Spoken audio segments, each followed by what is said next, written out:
So, this is related to Joe's question in a way, in the sense, see, we must understand this. Unfortunately,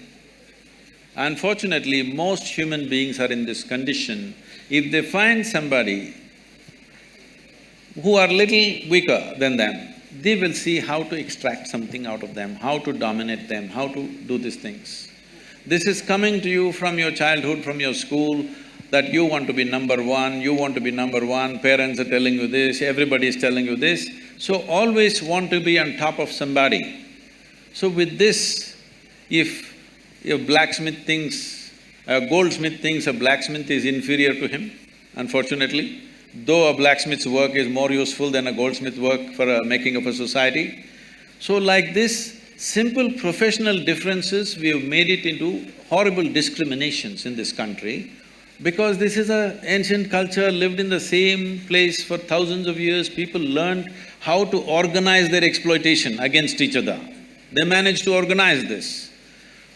So in this context, we must understand, unless human beings evolve to a place that you do not exploit other people's weaknesses, discrimination will not go. You can talk as much as you want, it will not go. For thousands of years, it's not gone. One thing about the caste system is, it was basically a professional division which turned out to be a very discriminatory process over a period of time. Now largely this professional division is going away because people come, now we don't know what caste you are, it doesn't matter, you're becoming a lawyer, all right? You're not a vakil kind of caste system. You something and you're becoming a lawyer. Somebody can become an engineer. So, this transference of knowledge through family systems are gone, so in that context, caste has become irrelevant. Right now, the caste still exists much more strongly in the rural community than in the urban community because that is the only social security most people have. Something goes wrong with my life, I can only go back to my caste people. If I go to somebody, they're not going to help me. So this is unfortunately the social security system that they have, which is exploited again in so many different ways. Unless we develop a universal social security system in this country, that every human being has a net to fall back on, caste will not go. Once the universal social security comes, you will see caste will naturally die a death. You don't even have to fight it, it'll just go away. Once this social security is there for the human being, the reason why it's gone in educated and well-to-do people is because they have their own security. They don't have to go back to their caste.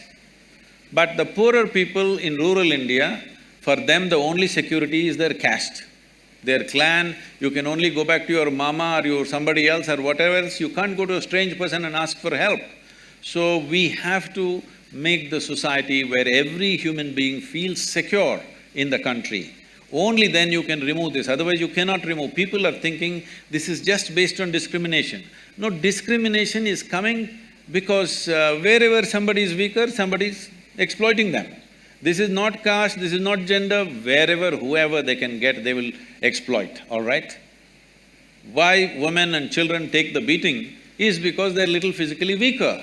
That's the only reason. Not because they're against the women or against the children, simply because we have still not evolved out of this, that we will treat the strong and the weak the same way. This has not come into us.